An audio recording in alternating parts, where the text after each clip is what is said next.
Hi, I'm Daryl Urbanski, and welcome to the Best Business Podcast. My mission is to help create 200 new multi-millionaire business owners. How? You'll do better when you know better. In my interviews, you'll hear from self-made millionaires, seven-figure business owners, authors, and world-class experts sharing how they did it so you can too, without experiencing the same obstacles they did. When your life and your business grow as a result of what you're about to discover, please call me and tell me about it. The number to leave a voicemail is 1-888-844-GROW. That's 1-888-844-4769. Long-distance charges may apply. Dial now to call me, connect, share your personal story of how my interviews have helped, or share your current challenges and frustrations so I can connect you with an appropriate course, coach, or help you if you connect. Now, if you like this interview, please share it with a friend you think will benefit. They'll appreciate it, and I will as well.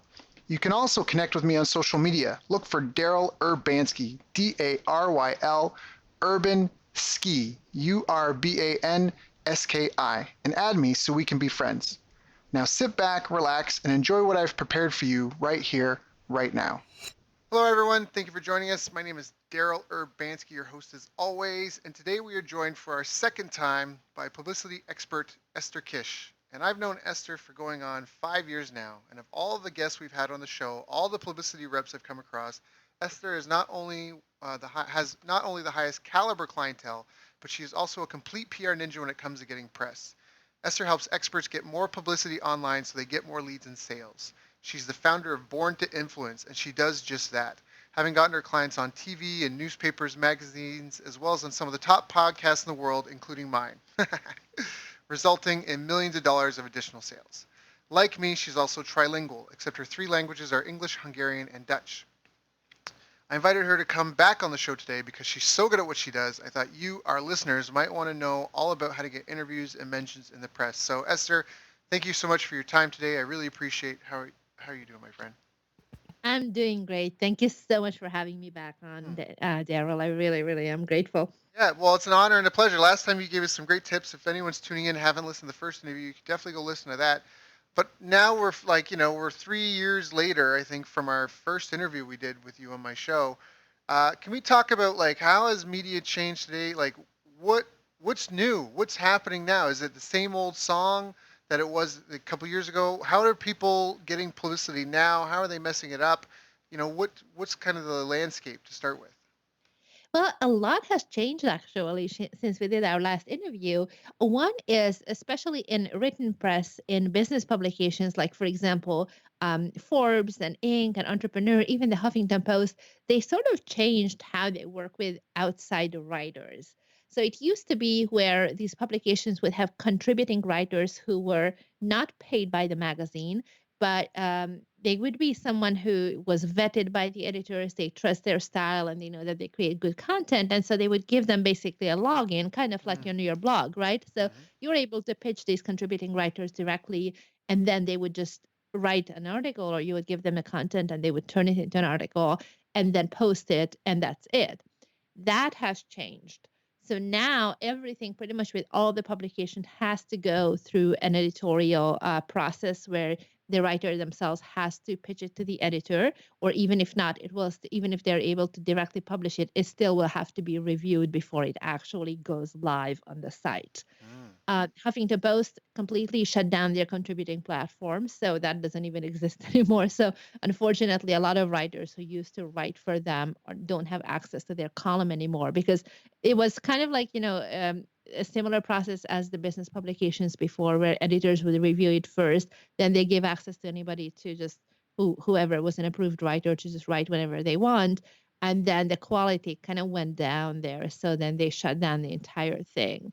So now Mm-hmm. it's more how it used to be in the old days, where you either pitch the editor directly or you pitch the writer still who you already have relationships with. Just make sure that you pitch it in a way that they're able to present it to their editors and get it approved pretty quickly. Got it. So that's a big change because I know that was like a thing. I had friends that did that. like reputation management or whatever. They would get you an article, and you could basically pay to be on those platforms. But now it seems Well, like, that's a big no-no. I think that was part of the reason yep, why all the big changes did, yep, because that's the thing that all of these writers are not supposed to pay, not supposed to quote unquote sell their spots, right? hmm It's not a pay to play thing. And there was legalities involved with that. Like they have to say if it's an editorial, they can't just accept payment for it. And so a lot of those writers got found out, their columns hmm got taken down, and then you're there as an entrepreneur paying $5,000-$10,000 a piece and have hmm nothing to show for it. That's just silly. Right, right, right. Okay, so that's with the printed press and getting it into these high authority sites. So when you have to pitch it in the right way, what do you recommend? Like, hi, I'm great, I'm fantastic. You really want to put me in your, on the Huffington Post site? Yeah, that's gonna work. No, so what you want to do is think about how can I contribute to the readership of this magazine or to the listenership of this radio show or podcast or the viewers of this TV show, and think about it particularly with broadcast media, so TV and radio, you always want to make it newsworthy. Think about what are the trending news stories that they're already interested in anyway, and then how can you connect that to your expertise? It could be even an upcoming holiday or a local event in your town or a big trending news story that has to do with politics, but you will have your own unique slant where you're connecting your expertise to what they're already covering in that way, provide a fresh perspective.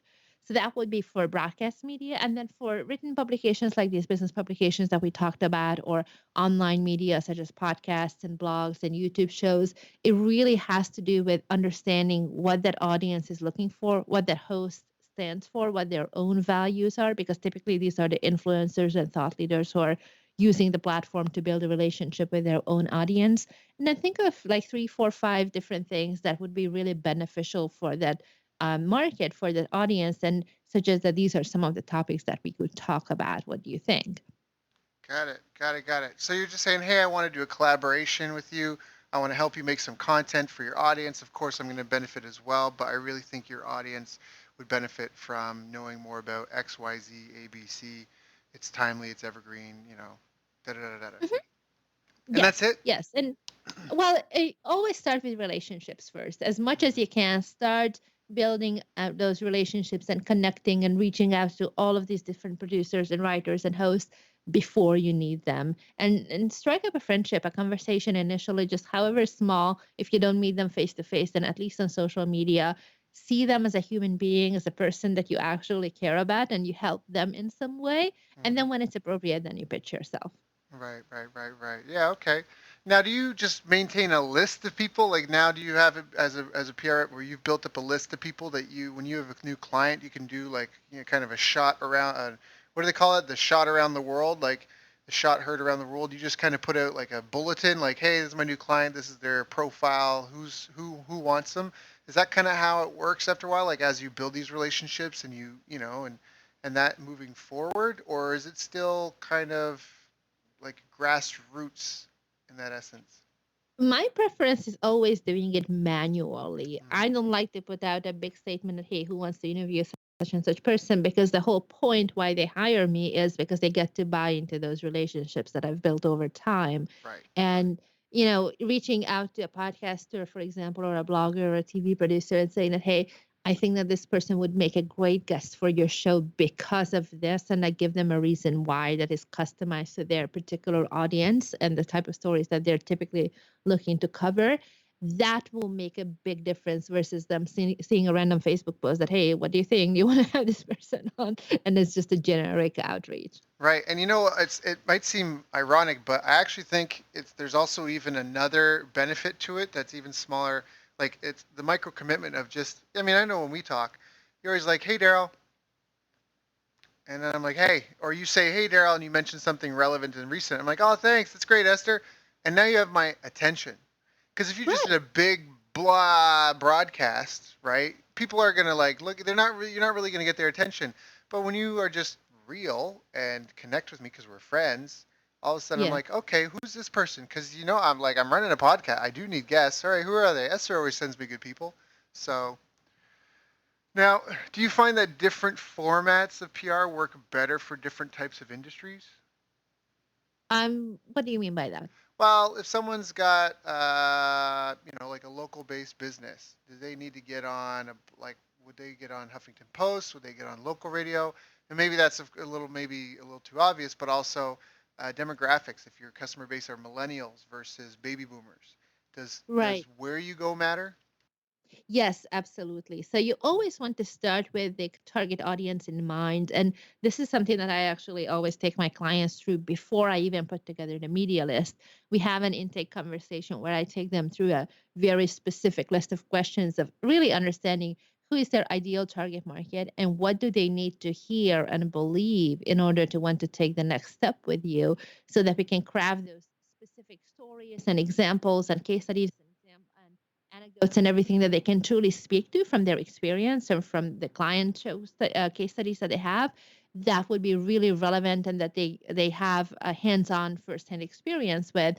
And then I'm like, okay, well, here's this 5 shows that would be really good for this type of a story. Here's another 10 that would be good for this angle. And that helps me pitch them. And they'll also be very, very well prepared where they can go in telling stories and really sharing actionable advice and insights rather than just saying that, look at this, you Right. should hire me in promoting my product here. Right, right, right. Now, so you've already given, I mean, we're only like 10 minutes in, and you've already given us fantastic advice on how to do this. If anyone out there is like a do-it-yourself or just getting started, um, because you gave us like practical, real world, how to reach out to people, how to approach them, what to say, right, how to do it. But so, all right, now let's say I've done this and I've got lined up 5 interviews. How do I turn this into dollars? How do I monetize that? Ooh, I like it. All right. So, number one is why we are starting with reverse engineering the content is exactly because of this, because you want to make sure that the stories that you'll be sharing or the experiences or the case studies, they seed your offer. Meaning, for example, if you have an email list and there is a free opt in for that, like maybe you have a 10% off coupon code for a physical product, or you have some kind of a guide or a PDF checklist or a video series or anything that you're normally promoting through your ads, you want to make sure that the content that you will be sharing on those interviews will speak to some of what will be in that freebie so that Hmm. in your listener's mind, the next logical step is that, ooh, I want in on that. If you don't have anything like this, then what I would recommend is, as at the very minimum, have a Facebook group or have some kind of a social media site where they can go and follow you to start seeing more of your content so that they become part of your tribe. But the best thing is, of course, always to get them on the email list. Now, this is very easy to do in online media when you're doing podcast interviews or blogs or YouTube shows or presentations for paid masterminds, that kind of thing. They expect you to have something that is a freebie offer. With mainstream media like radio and newspapers and magazines and TV, they don't necessarily promote something like a landing page, right? It's not going to be your .com// checklist or something like Hmm. this. So instead, what you want to do then is to say that we have a lot of free resources on our website here. And then that way you're giving them the homepage of your website.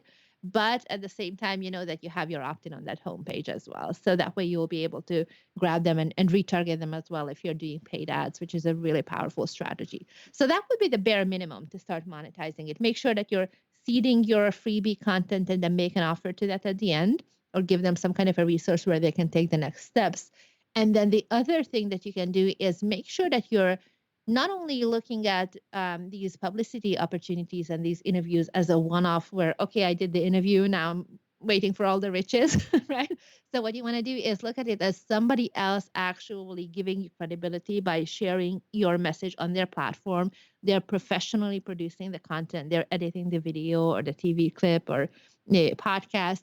Now you have an asset that then you can use in your own existing sales and marketing funnels. So at the very minimum, you would put it on your social media pages, right? So you would post it on Facebook, Twitter, Instagram, wherever you're active. And normally they actually even give you really nice little quote cards and your picture is on it with a quote from the podcast interview or something really easy and cool to share. You can share that multiple times because most people will see your social media updates in their newsfeed, not on your page. So don't be afraid of using it multiple times over all the platforms spread out over the next few weeks or even months. That's one. Another thing that you can do is to email it out to your list if it's a really particularly notable, cool interview. If you have an autoresponder series where somebody opts in for your freebie and then they receive certain automated messages that are not broadcast messages, you can include some of these things there. So, for example, let's say you're teaching people how to use Facebook ads, and people opt in for your checklist or your cheat sheet or whatever you're offering as a freebie. Now, the next thing would be that they are getting a series of emails where you're showing them specifics and giving them more value. If one of those emails happens to contain a link to an article from you in Forbes magazine or Entrepreneur or a TV clip of something that you did, that really helps position you in your new subscribers' minds as somebody goes, wow, this is impressive. This person really knows what they're talking about. So you can use it in your autoresponder series that way. Another thing you can do too is, which I love this, is to make sure that you're using the content as content for your paid ads. So if you're doing particularly retargeting with Facebook or Google, what you can do is use those articles and show it to people who went to your website but they did not buy, and start showing them some of the content through all these different prestigious brands where you've been featured. It will really help position you where you accelerate how much they trust you, and you have rapport with them much, much faster. And I've talked actually with several business owners who we work with who have multiple 7, 8 figure businesses. And when they use this strategy, what we found is that their client acquisition cost goes down by as much as 90%.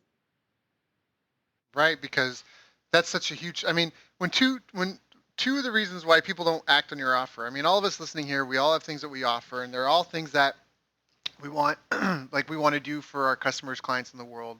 Hopefully, it's just to make the world a better place. No one here is like selling, guns or Yeah. alcohol or cigarettes, type of thing. But the number two reasons why people never take action on your offer is, I don't believe you, right? Hmm.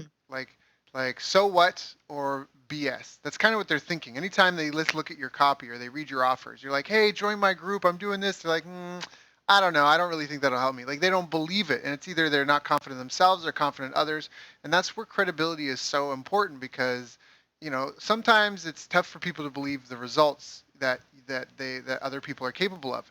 I mean, I just went through an experience recently. Someone near me that I would see at the gym every day didn't believe, and I just really tried to be. It was so funny because I don't feel like I boast or brag or anything, but they were just really upset with me because of some of the things I guess that I had said that I'd done for clients and stuff. And I'm just like, I just really, it was a problem. It became a problem, and I just don't know. And that for them, it was because if it's too good to be true, it means it's a scam.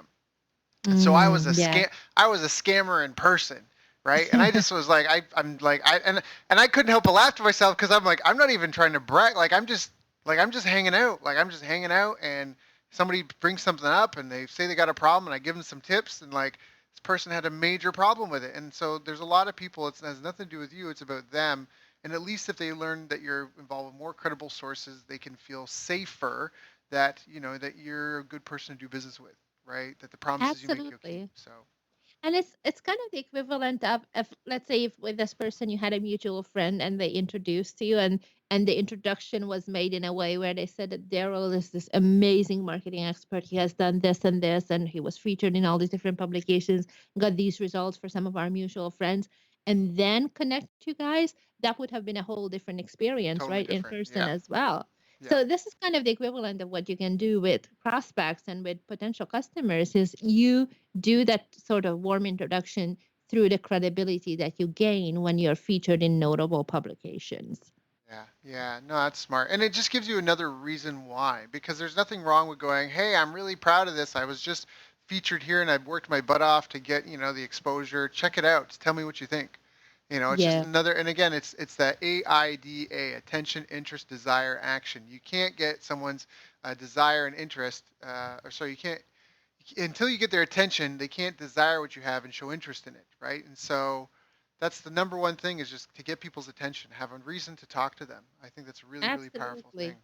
And you were mentioning earlier too that what if you are working with a local market or millennials or whatever sub niche, you want to make sure that once you put together the list of the topics and stories and ideas, you start putting together your media outreach, the context that you'll be actually pitching for interview opportunities, you would keep in mind that the message is relevant, and also what kind of media do these people consume, so that you will be featured in the right media outlets that would actually make it to the hands of the right person, right? So Right. that you get the attention from those who actually are in a position to buy from you. Right. Now, I have a question here. You alluded to some real ninja stuff there. You're like, if you're remarketing to people, so that's obviously a way that we spoke about this in our first interview as well. A lot of people, they would do these interviews and then they would just they have their remarketing. And if anyone here doesn't know what remarketing is, it's that when someone visits your website or key web pages, is that you show them ads. And so you're not putting ads. The world of paid advertising has changed a little bit, where if anyone here is looking to get into it, typically you start with either uploading your buyer list to these platforms, Facebook, Google, and then saying, hey, find me more people like this person. You need about at least 100 emails. Or you show ads to people that have already been to your site or who match the profile of people who have already been to your site. And that's where typically most people, so it's not really the world. There's some people doing it, but it's not really a world where you're showing ads, you're picking a market, and you're going out. Typically, everyone's trying to get their stuff dialed in first to make sure that it works. And the best way to do it is show it to people who kind of know, like, and trust you, or are likely to. And to even get these ad platforms to kind of go through, because there's so many people online, to help filter them out, so really you get the best. Like, it's like if you're trying to find a needle in a haystack. I saw this reference recently. It'd be great if you could just see the needles. If you had a pair of goggles that you could just see needles and not worry about the Mm-hmm. hay. And that's kind of what it is. Now, that was something that in our last interview you mentioned, that a lot of these people are doing these interviews, and that's what it is. They're doing these PR interviews to pump more traffic to their site and URLs and freebies to build up their audiences for remarketing. Because now it's a Yeah. warm audience, it's not a cold audience. And so I wanted to bring that back up because just because I think it's a really gangster kind of move to do. But the next thing I wanted to ask about this was, I just had a brain fart. I was so excited about that. What was I about to ask? We are talking about putting together a buyer's list if you're doing regular remarketing, or otherwise using your publicity interviews, and then based on that you will remarket people. Yeah, no, that's what I was talking about. I totally forget what I was about to say.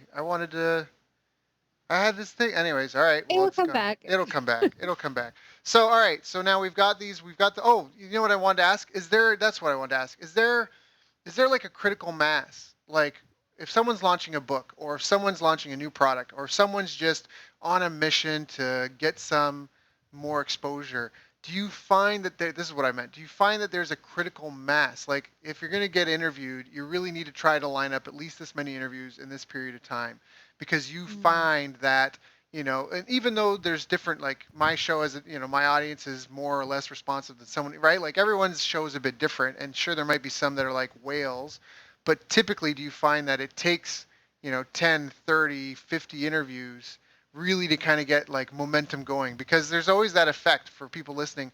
There's always that effect, especially when people do cross promotions. If you have one person promoting you in your market, it does so much. But if you can have two or three or four or five people who are experts in your space cross Mhm. promoting you, right? And then we're talking about like a joint venture promotion. It has an exponential impact on conversion rates as opposed to if Yes. one person just mailed for you. So is that sort of thing in media as well?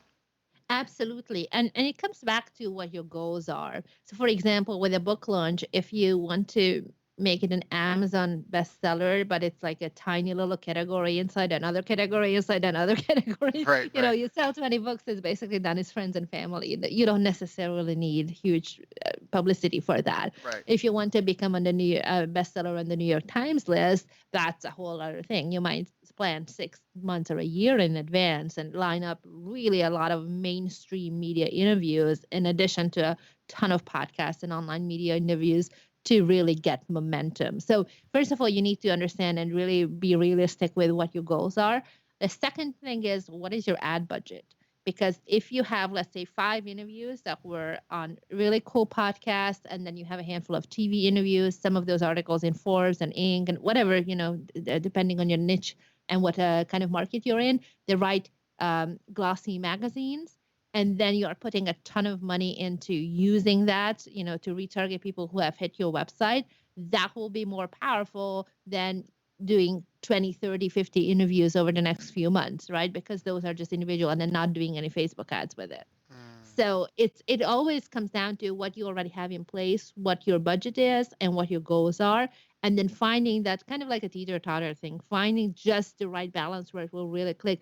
Like for instance, if you wanted to become a New York Times bestseller, it used to be that you could sell about 20 to 30,000 books on the first week when it actually gets shipped on the first week to make the list, right? So that would mean for a lot, especially in the internet marketing space, a lot of authors would do a big campaign, a really big push with joint venture partners, with Facebook ads, with publicity, with podcasts to get a lot of pre-orders, because then on the first week when those book gets all those books get shipped that were ordered previously to the book launch, then the New York Times list would count it as, oh, it all went out in the first week. Well, this is a bestseller.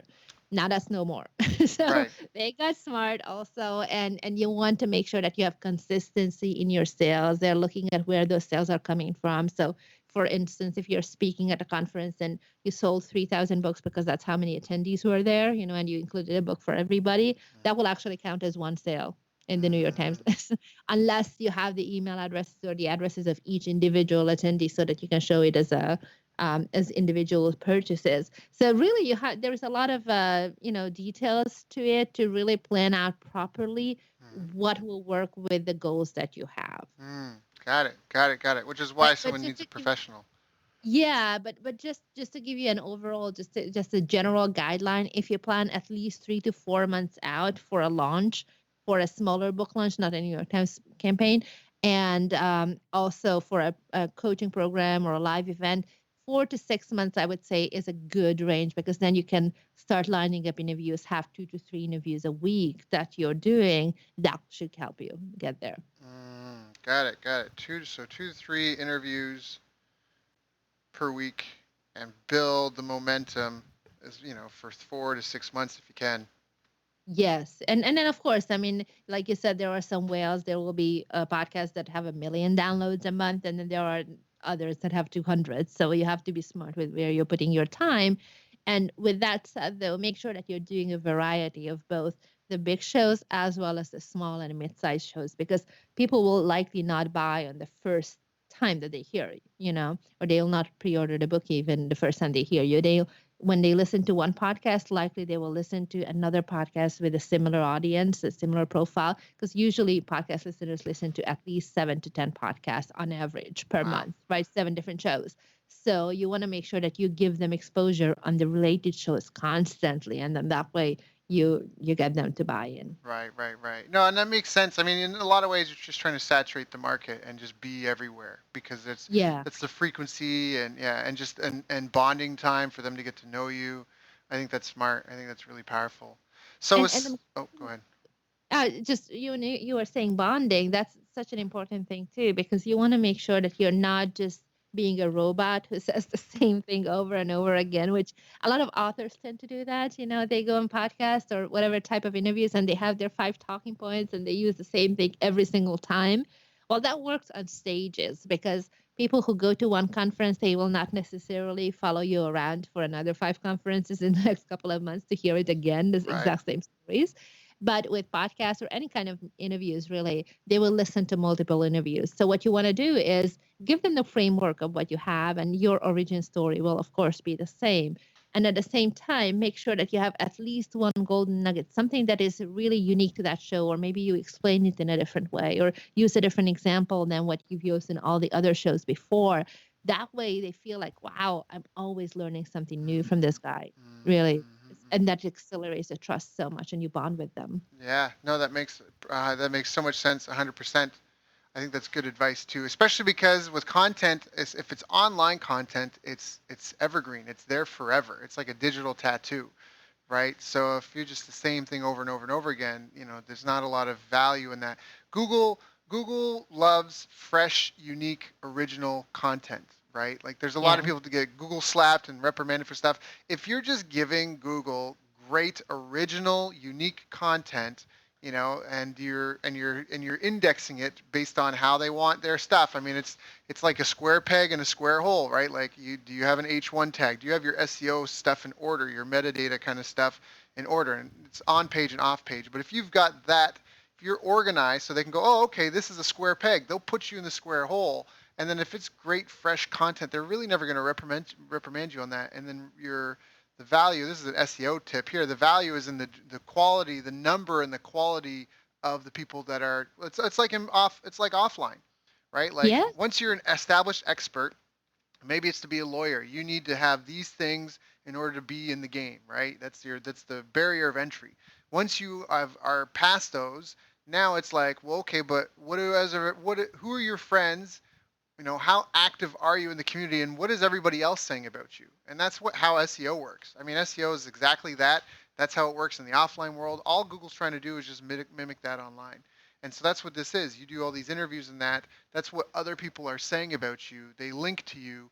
That gives you authority and credibility for your site. So the keywords that you say that you're about are what Google shows you to based on what people seem to actually hang around on your site when they look up.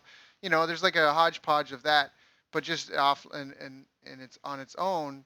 There's also all these communities that you're being endorsed to, and having somebody introduce you or being interviewed, it's totally different. I mean, if you just got on and tried to brag about yourself, me, like everyone would be like, get out of here, right? Like, go stuff it. But when someone else asks you questions, now it's credible. Like you're an expert and it's sincere, and you're not bragging. You're just talking about something you're being asked about. So, Esther, are you still there? Oh, yeah, There we I'm go. here. Sorry, I was accidentally muted. Yeah, absolutely. So, and I'm so glad that you talked about the SEO perspective or aspect of it as well, because that's something that definitely will help your site over time as you get more and more links for sure, especially from the high authority websites. And also, there is more content when somebody Googles your name, they see all these interviews with you. Like, for example, I just Googled my own name just for fun a couple of weeks ago, and I'm looking, okay, this is my website. That's number one. Then all Facebook and Instagram, like the big sites come up for my social. And then the next few pages are all podcast interviews. It's really amazing. But it's imagine for someone who is looking to potentially hire you or work with you or buy from you, they just simply Google your name and then pages and pages of interviews come up. It Right. really helps with converting those new visitors into actual Right. paying clients and customers Yep. for sure. Yeah, no, hands down, hands down. And that's actually a ninja technique. So this is a little gold nugget as well. When it, I'm not an SEO. I mean, I obviously I know a little bit about SEO. It's funny. My girlfriend's doing a course on SEO because she has an agency and it's something that she wants to maybe offer some of her existing clients. And I'm kind of hearing it, and I feel like I know all that stuff because I've been in this game for 10 years. But I'm not an SEO expert. But one of the things that we do to try to dominate SEO is like what you mentioned is your website can only ever really take up one spot on a Google search results page. So what you need to get your content on as many other sites of authority as you can, so you can literally just push your competitors onto page two. So I did that with my martial arts school, and it's funny because I did some Google searching. You mentioned keyword searches. I did some. I haven't had a martial arts school at the time of this recording about 7.5 years. But when I did my keyword searches for the local business I had before, my non-existing website that's no longer registered, and all my YouTube videos and stuff have dominated 2 of 3 keyword pages that I was set up to like. And it's like it's been 7 years. I haven't done anything in 7 years, and I'm still Yeah. like kicking butt anyway. So it's a powerful strategy. It's a really powerful strategy. Um, because even if you're not maintaining your site, if you get content on someone else's site, they might maintain their site, and then you have your content on there with your keywords. And so Yeah. it's an interesting way to go about it. So Basically, it's having it all done for you because they are doing everything. Like, for example, podcasters typically have a show notes page. They will have the MP3 of the interview on iTunes and Stitcher and all the different podcast directories, as well as on their own website. And on their own site, they will also add your bio. They will add a little bit of a blurb about what the interview was about. Some of them even put a full transcript. They'll put images. It's really content rich, and Google loves that. mhm. So now, what do you see are some of the habits of your highest? Like you get to rub elbows with some pretty successful people. What are some of the habits that you see that they tend to have? The number one habit I noticed with them is they're very, very focused. And I know this for sure because I have access typically to their calendars to be able to schedule in and book in the interviews. And I just see how their time is blocked out. And very often it's in chunks and batches that, for example, sales calls are this morning, from this time to this time. Or one of my clients has a time slot blocked out every single day. That's called produce. And I don't know what magical thing he does, but that's his morning hour where he does his whatever his priority and focus is, and nobody can put in an appointment during that time. So staying focused. And the other thing I noticed too is they're very, very kind and nice, both to big name influencers as well as to the up and comers. And this is really important when you're building relationships. Remember that you're in it for the long haul. And if you're just, not paying attention to somebody, or kind of being a little bit of a douchebag because they're not important, quote unquote, or they don't have a huge following, well, that person will start growing their own platform. They will start becoming a big name as well at some point if they're talented and if they have the work ethic. And you're so much better off looking back 5 years from now and say that, hey, I knew them back when, and we've built this relationship over time, versus, well, this was a person who was not nice to me. And now when they have a big following, they will not be nice to you either. Yeah. Yeah, you really don't know how things are going to go, and it's you don't want to burn bridges. You really don't want to burn bridges. It doesn't work. Nobody wins. You think you might win in the short term. Mm. You think you might win in the short term, but really you're just pissing in your own drinking water, you know. Yeah, and you want to, of course, be careful with your time. And I'm not saying to, dedicate 2 hours of a free conversation to somebody who is really not in a position to do anything with you at the moment. But Mhm. at least be kind and acknowledge them, and give them some tips if needed. And respect everyone. Everybody thinks highly of themselves, even if they have low self-esteem and depression issues and that sort of thing, they won't respond well to your criticism. I mean, you can that there's an art to it, I guess, of being a stern but loving parent. Just give respect to get respect. So I think that that's Mm. really powerful, because I do know people that have thought they gotten ahead of themselves, or think that they've like now made it and now are making like extreme judgments of people and things like that. And it's just it's the wrong way to do business, and you can just create more problems for yourself where they never existed. I Yeah. feel like life is very Shakespearean, where we all tend to suffer with things that we do to ourselves, because all of Shakespeare's heroes kind of were they fell victim to their greatest flaws, like the things that they didn't look out for. And so I think that humans are like that too. And so it's yeah, it's a growth thing. So that's excellent. All right, so they're very focused. They make appointments with themselves. They time block. They're courteous and friendly. Anything else that you feel that really helps contribute to their success? Well, coming back to focus, also not being caught up in the whole bright, shiny object syndrome. If they pick the direction, then they're going to stick to that. And they might explore other things that are cooler that could help them grow faster, but they will stick to their priorities and then only bring in new strategies once they have the bandwidth for it. So, for Mm, example, let's just say, you're launching a book and you've decided to write this in the next 2 to 3 months. You'll be marketing it, you'll be doing Facebook ads for it, do podcast interviews, like all those things. That's the strategy. Now you hear a webinar, somebody says that you have to do a YouTube channel and create content for that. Well, that sounds cool and it's true, but it's a long term thing. Well, do it after the book launch. So make mm, sure that you always prioritize and don't get caught up just because somebody else was successful with webinars or with whatever. All of those different things work, but they all need time and effort and the proper amount of attention and energy put into that. So make sure that you complete as far as you can go with what you have right now in the works. And then mm. I actually love that. It's funny because you said they were very focused, and one of the best things that stuck with me is an acronym for focus, which is follow one course until successful. And so that's like yeah. the definition of focus. So that makes perfect sense. And I think that that's a huge, especially with social media today, people bouncing around, getting distracted so easily. So what do you recommend to anyone that's struggling out? Like if someone's like, obviously you're a huge credible credit. Sorry, I don't know why I'm fumbling here. Obviously you're massively credible, and you've got an amazing list of who's who for clientele. Some people listening to this, they probably should give you a call and get engaged with you, because obviously there's a lot of work involved, and there's a lot of thought that has to go through with it. And if they're looking for someone to help them with their PR, they need to contact Esther. But for the people that are just starting out and struggling, how do you recommend they get started? Like, do they go try and get on CNN right away? Like, what's right? Like, I know that's kind of a general question, but for someone that's just entering into this, what are some of the first steps that they should consider, and how should they get started? Good question. So the number one thing is, for instance, with CNN or any national show, you're not going to get on those interviews until you have local TV experience. This is just the nature of the beast. Producers are not able to even look at any pitches until they know for sure that you're able to handle this really, really fast paced environment, what live TV is.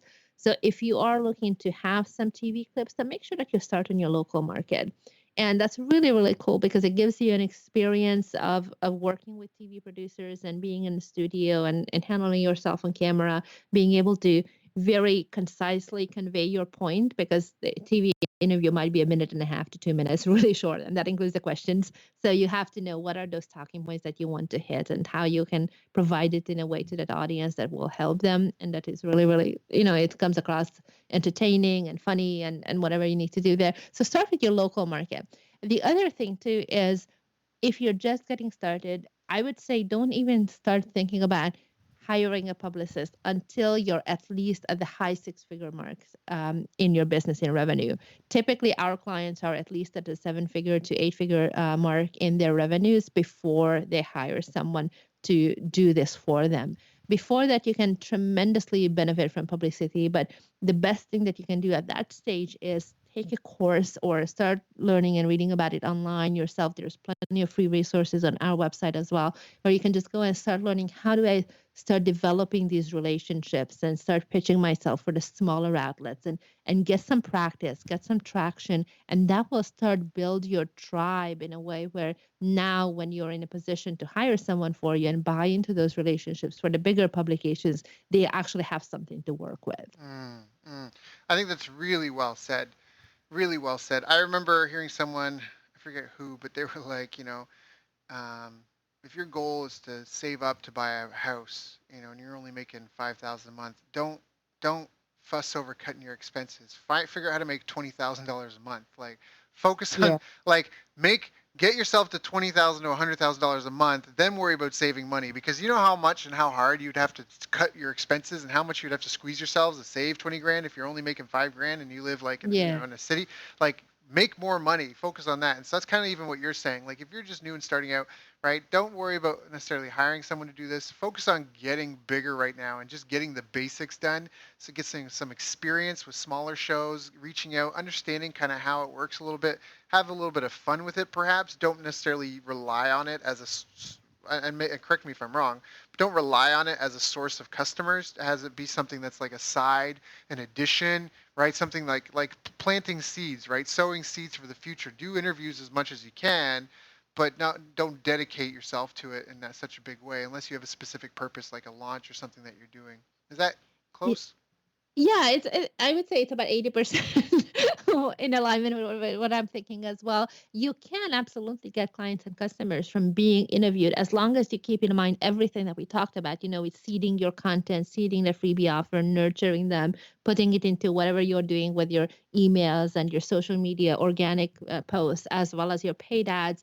As long as you combine it, even the smaller podcasts will really, really help you with that. Mm, You can absolutely put your pitch yourself for Forbes or Inc. or Entrepreneur, all those written publications, as long as you have something that makes sense for that outlet and where you have a good track record, where you actually have some kind of proof that what you say and what you're sharing there actually works.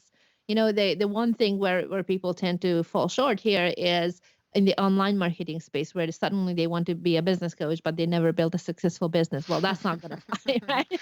There's yeah. a lot of that. But aside from that, like, let's say, for instance, if you're a health expert or you can help people with losing weight or something like that, you don't necessarily get measured, quote unquote, in terms of credibility with how big of a business you build. It's more about the results that your clients had or that you had yourself, and you can share that story. Mm-hmm. That's so, you know, that should go without saying, but we should just say it. Yeah, make sure you've got credibility. I just had someone reach out to me the other day asking for coaching, and then I found out that he's living in a car. He's living in Uh his car. He's like homeless, but he wants to be a business coach. And oh. Uh he's like, and he's had never run a business in his life. And he was like, "Can you teach me how to?" And anyways, it was I pointed him to some podcasts and gave him some free resources. I was like, dude, oh. just get started, partner with some people with businesses, see how well you go. But anyways, enough about that. Esther, you've given so much value. So how do people reach you? What are the best ways for them to get involved? You have an audit too that you do, don't you? You've got like a self-diagnostic tool. Yes, so you can get that. It's a self-assessment that will actually help you with exactly what we talked about here, with figuring out whether or not publicity is even right for you at this stage. And that's a completely cool free assessment that you can just take on my website. It's 12 questions, really short, really fun.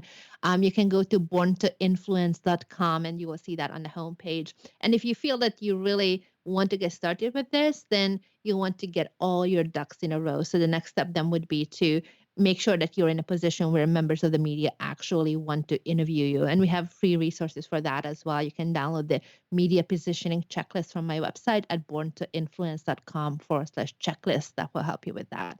That's excellent. Okay, well, Esther, I've so valued. This has been. I mean, for people that apply this, this is the seedlings of a massive business. If you're good at what you do, if you have a good track record, if you have the capacity to scale, and you're able to take on more people, if you have, and you don't necessarily need all these things, but if you've got like a proven funnel that you know do you use right now, where where if people go in on this end, typically this percent turn into customers on the back end, and really you just need now more exposure. Because a lot of people think like, oh, if I just got my message in front of a million people, I would be rich. But what they don't realize is they don't have their ducks in a row, like you just said. They're not Mm. ready. So definitely go check out that assessment at borntoinfluence.com. Figure out if you've got all your ducks in a row. Because if you do have your ducks in a row, just listening to this interview on its own, and if you go back and listen to the first interview that we did with Esther, like you really do have the blueprints to get something very meaningful up and running in terms of press release, PR, and getting featured on other shows to help you stand out amongst your competitors, to help you be in front of people where they are, to help get and push in front of them not as an ad but as just relevant educational content. It's an extremely powerful way to market yourself and your business. And Esther, thank you so much for coming on the show and just kind of giving away the farm yet again. Is there anything I didn't ask you that I should have asked you? Oh, one thing that sometimes people ask me is how do I know what kind of media to go after? And that would be something where it goes back to what we talked about, understanding your target market and knowing what they need to hear and believe in order to want to take the next step with you. And then based on your goals, whether or not you want credibility or primarily you're looking for leads and sales, you would choose online or offline media outlets. So for instance, if you have a business coaching type of an offer, then you probably want to go after podcasts and blogs and YouTube shows that serve a niche market. Mm, If you have a more of a mainstream offer or you have a niche offer but you want mainstream credibility, then you would go after, the TV stations, ABC, NBC, Fox, the radio stations, magazines like Forbes and Inc. and Entrepreneur, those things that will help add credibility and then use those interviews inside your paid ad funnels to amplify it. right. Yeah, because if you've been on CNN or if you've been featured on Huffington Post, that really shows credibility and boosts you. I love how you said that. How do you say that again? Knowing what people need to know before they'll do business with you. How did you phrase that? Oh, Knowing. I said that make sure that that you put in place everything what they need to No, no, hear no, and no, no. Sorry, I don't. And forgive me for talking over you. But you said a lot. A question you always get is asked is how do you know which media to choose and what what kind of con media to go after. and what content people need before they'd be ready to buy from you. You said I'm going to re-listen to that because the way you said it was so eloquent, and I was like that.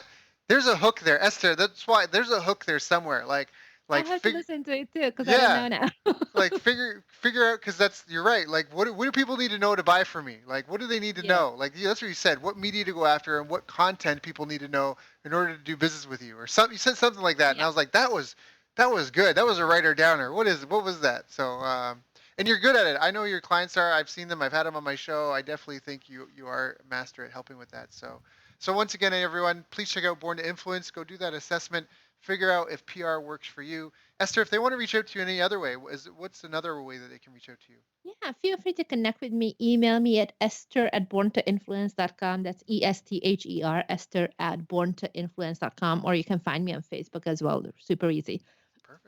Perfect. Perfect. Awesome. Esther, thank you so much. It's always an honor and a pleasure to have been on this journey with you over all these years and just to kind of see us both doing kind of what we've been doing for years and years because you can tell the jokers just kind of disappear and then there's people that are really just in it to master it and they're just about the grind and about what they love to do and about making value.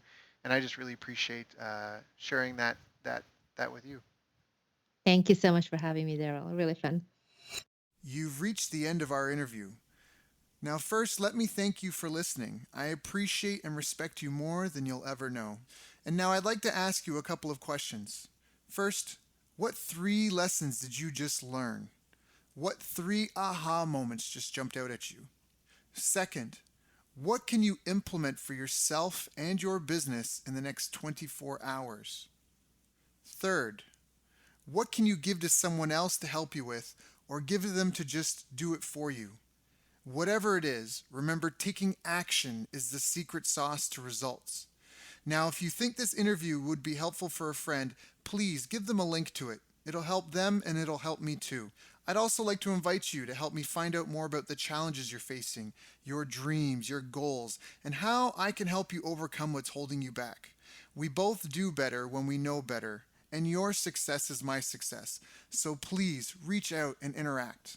You can visit our website, bestbusinesscoach.ca for Canada or California, where I'm from and where I'm living. You're welcome to also try out one of our paid programs. You can find us on YouTube, Facebook, and pretty much every other social media channel you can think of. You should also subscribe to the podcast, and if you're enjoying them, please leave us a nice review. It really helps. That's all for now. Once again, thank you. Take care of yourself, and remember, the world needs the best business you can build. And I believe in you.